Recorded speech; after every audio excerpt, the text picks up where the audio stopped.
السلام علیکم ورحمۃ اللہ وبرکاتہ۔ الحمدللہ وحدہ والصلاۃ والسلام علی من لا نبی بعدہ وبعد۔ اعوذ باللہ من الشیطان الرجیم، بسم اللہ الرحمن الرحیم۔ رب اشرح لی صدری ویسر لی امری واحلل عقدۃ من لسانی یفقہوا قولی۔ مکہ میں تشدد کا نشانہ بننے والے آل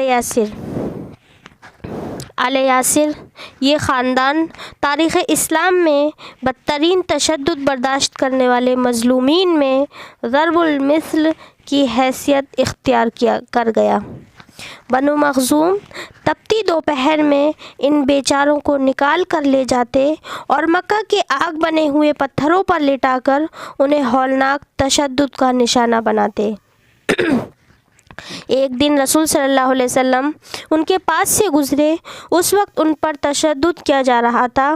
آپ صلی اللہ علیہ وسلم نے فرمایا، ابشروا آل عمار و آل یاسر فإن موعدکم الجنہ۔ آل عمار اور آل یاسر خوش ہو جاؤ کہ تمہارا ٹھکانہ جنت ہے۔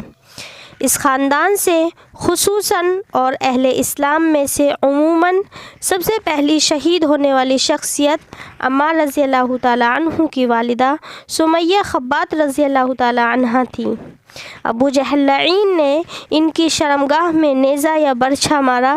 اس شرمناک ظلم کے نتیجے میں وہ شہید ہو گئیں۔ ان کے شوہر یاسر رضی اللہ تعالیٰ عنہ بھی کافروں کا عذاب سہتے سہتے اللہ کو پیارے ہو گئے۔ ان کے بیٹے عبداللہ بن یاسر کو تیر مار کر شہید کر دیا گیا۔ اسی طرح عمار رضی اللہ تعالیٰ عنہ کو مختلف طریقوں سے تشدد کا نشانہ بنایا گیا اور انہیں کلمہ کفر کہنے پر مجبور کر دیا گیا۔ اکثر مفسرین نے مندرجہ ذیل آیت کا سبب نزول عمار رضی اللہ تعالیٰ عنہ کو پیش آنے والی اسی صورتحال کو بتایا ہے۔ اللہ تعالیٰ کا ارشاد ہے، من کفر باللہ من بعد ایمانہ الا من اکرہ وقلبہ مطمئن بالایمان۔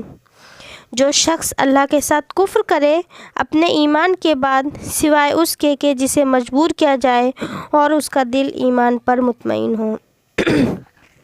آخر میں مولا کریم سے دعا ہے کہ ہم تمام کو اپنے نبی کی سیرت سننے، سمجھنے اور پڑھنے کی توفیق دے۔ مولا کریم ہمیں زیادہ سے زیادہ عمل صالح کی توفیق دے۔ مولا کریم ہمیں اپنے دین اسلام کو مضبوطی سے پکڑ کر اس پر قائم رہنے کی توفیق دے۔ آمین ثم آمین۔ السلام علیکم ورحمۃ اللہ وبرکاتہ۔